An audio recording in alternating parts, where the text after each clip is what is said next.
ಕೊಟ್ಟಿರುವಂಥ ಪಾತ್ರೆಗಳನ್ನು ತಕ್ಕಾಗಿ ಹೇಳ್ತಿದ್ದೆವು. ಹಾಗಾಗಿ ಕೆಲವರು ನಮ್ಮ ಮೇಲೆ ಭಾಳ ಇಂದ ಬರಬೇಕು, ನೀವು ಆಟಕ್ಕೆ ಬರಬೇಕು ಅಂತೇಳಿ ಕಲಾನಾಯಕರು ಅವರು ಇವರು ಎಲ್ಲ ಸೇರ್ಕೊಂಡು ವೇಷ ಮಾಡ್ತಿದ್ರು ಸೂರ್ಯನಾಯಕರೆಲ್ಲ. ಆದರೆ ಈ ಸನ್ಮಾನವನ್ನು ಈ ನಮ್ಮ ಕೃಷ್ಣಮೂರ್ತಿಯವರಿಗೂ ಮತ್ತು ನಾಗರಾಜ್ ಅವರಿಗೂ ಇದನ್ನು 4-5 ವರ್ಷದ ಹಿಂದೆ ನನ್ನ ಅಂತರಂಗ ಕಲಾಪ್ರೇಮಿಗಳು, ನಮ್ಮ ಮನುಷ್ಯನಿಗೆ ಒಂದು ಸ್ವಲ್ಪ ಕಲಾಪ್ರೇಮಿಗಳು ಅವರು ಮಾಡಿರುವಂಥ ಒಂದು ಯಕ್ಷಗಾನ ಮುಳ್ಳುಬಾಯ್ದ ಇದನ್ನು ನೋಡಿ ಮನಸ್ಸೋತು ಇಂಥ ಒಂದು ಈ ವ್ಯಕ್ತಿಗಳಿಗೆ ಗುರ್ತವನ್ನು ಮಾಡಬೇಕು. ಹಿರಿಯವರನ್ನು ಗುರುತಿಸಿದರೆ ಕಿರಿಯವರಿಗೆ ನಾಳೆ ಉಪಯೋಗಕ್ಕೆ ಬರ್ತದೆ ಅದು ಎಂಬ ಒಂದು ಉದ್ದೇಶಕ್ಕಾಗಿ ನಾನು ಮನಸ್ಸು ಮಾಡ್ತಾ ಇದ್ದೆ. ಅದು ಇಲ್ಲಿವರೆಗೂ ಆಗೋದಾಯ್ತು. ಇವತ್ತಿನ ದಿವಸ ನೆರವೇರ್ತಾ ಇದ್ದ ಭಗವಂತನ ಇಚ್ಛೆ.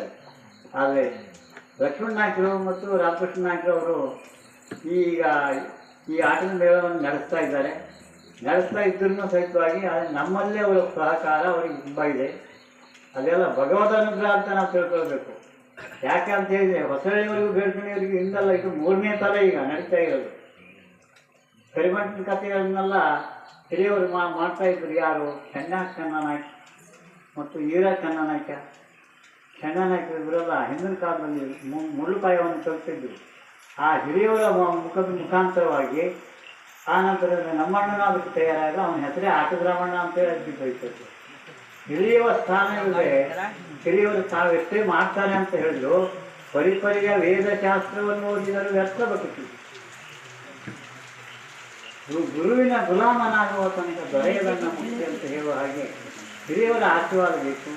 ಹಿರಿಯವರನ್ನು ಸದಾಕಾಲ ಇಂಥ ಒಂದು ಕಥಾಮೃತಗಳಲ್ಲಿ ಬಳಸಿಕೊಂಡ್ರೆ ಅದು ಅನುಭವವನ್ನು ಅನ್ವಯಿಸ್ಕೊಂಡು ಹೋಗಲಿಕ್ಕೆ ಸಾಧ್ಯ ಆಗ್ತದೆ ಅಂತೇಳಿ ಹೆಚ್ಚಿನ ಹೇಳಿದ ಅವಕಾಶ ಇಲ್ಲ ಈಗ. ಆದರೆ ಯಾಕೆ ಹಿರಿಯರ ಆಶೀರ್ವಾದವೇ ಬೇಕು, ಹಾಗಿದ್ರೆ ನಾವು ಮಾಡಲಿಕ್ಕೆ ಆಗೋದಿಲ್ಲ ಅಂತ ಹೇಳುವಂಥ ವ್ಯಕ್ತಿಗಳಿದ್ದಾರೆ. ಹಿಂದೆ ಶ್ರೀರಾಮಚಂದ್ರ ಹನುಮಂತನಿಗಿಂತ ಕಿರಿದವನು, ಹನುಮಂತನಿಗಿಂತಲೂ ರಾಮ ಕಿರಿದು. ಆದರೆ ಮನುಕುಲದಲ್ಲಿ ಹುಟ್ಟಿರುವಂಥ ಆತ ಆಶೀರ್ವಾದ ಮಾಡಬೇಕು, ಹಿರಿಯವರಿಗೆ ಆಶೀರ್ವಾದವನ್ನು ಮಾಡಲೇಬೇಕು.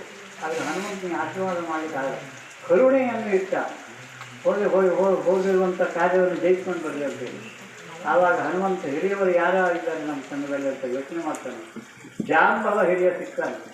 ಅವಾಗ ಜಾಂಬವ ಹೇಳ್ತಾನೆ, ನೀನೇ ಕರಿ ಹನುಮ ನಮ್ಮವರೋಳು, ನೀನೇ ಕರಿ ಹನುಮ. ಕೊಂಕದೆ ಕೊರಗದೆ ಲಂಕೆಯೊಳು ಸಿಲುಕದೆ ಪಂಕಜಮುಖಿ ಸೀತೆಯನ್ನು ಹುಡುಕುವುದಕ್ಕೆ ನೀನೇ ಸಮರ್ಥ ಎಂಬುದಾಗಿ ಜಾಂಬವ ಅವನ ಭುಜವನ್ನು ತಟ್ಟಿದಾಗ 100ನೇ ಬಲ ಬಂದು ಮೇರು ಪರ್ವತವನ್ನು ಹಚ್ಚಿ ಲಂಕಾಪುರವನ್ನು ಪ್ರವೇಶ ಮಾಡಿ. ಅದಕ್ಕಾಗಿ ಅವರು ಎಷ್ಟೇ ಬಲಾನ್ವಿತರಾದರೂ ಸಹಿತ ಹಿರಿಯವರು ಬೇಕೇ ಬೇಕು. ಆ ಹಿರಿಯವರ ಮುಖಾಂತರದಲ್ಲಿ ಎಲ್ಲವನ್ನು ಅನುಭವ ಪಡುವುದು ಸಾಧ್ಯ ಉಂಟು. ಅದಕ್ಕಾಗಿ ನಾನು ಮಾಡಿರುವಂಥ ಈ ಒಂದು ಇವರನ್ನು ಗುರುತಿಸಿದ್ದು ಕೇವಲ ನಾನು ಒಬ್ಬನಿಂದ ಗುರುತಿಸಿದ್ದಲ್ಲ. ಇದು ನಾನು ಎಲ್ಲವರ ಊರಿನಲ್ಲಿ ಕಲಾವಿದರು ಬಂತು, ಕಲಾ ಪ್ರೇಮಿಗಳು ಬಂತು, ಎಲ್ಲವರ ಸಹಕಾರ ಆಗುವಂಥ ಸ್ಥಿತಿಯಲ್ಲಿ ನಾಳೆ ಉಳಿದು ಬೆಳೀಲಿ ಅನ್ನೋ ಒಂದು ಉದ್ದೇಶಕ್ಕಾಗಿ ಇದನ್ನು ಮಾಡಿದೆ. ಅದನ್ನು ಭಾಳ ದಿವಸದಿಂದ ಇತ್ತು ನನಗೆ ಒಂದು ಆಸೆ. ಇವತ್ತಿನ ದಿವಸ ನಿಲ್ತೇನೆ. ಅವರ ಆಶೀರ್ವಾದದಿಂದ ನಾವೆಲ್ಲ ಇನ್ನೆಲ್ಲ ಏನು ಮಾಡೋಲ್ಲ. ನಮ್ಮಲ್ಲಿರ್ತಕ್ಕಂಥ ಈ ಯುವಕರಿದ್ದಾರಲ್ಲ, ಆ ಯುವಕರು ಎಲ್ಲರೂ ಒಳ್ಳೆಯ ಮಾರ್ಗದರ್ಶನದಿಂದ ಹೋಗಲಿ ಅಂತ ನಾನು ಆಸೆಯನ್ನು ಕೊಡ್ತೇನೆ ಎಂದು ಹೇಳ್ತಾ ನಾನು 2 ಮಾತುಗಳನ್ನು ಧ್ವನಿ ಮುದ್ರಿಕೆ ಹೋಗ್ತೀನಿ ಮಾತಾಡಲಿಕ್ಕೆ ಅಗತ್ಯದಲ್ಲಿ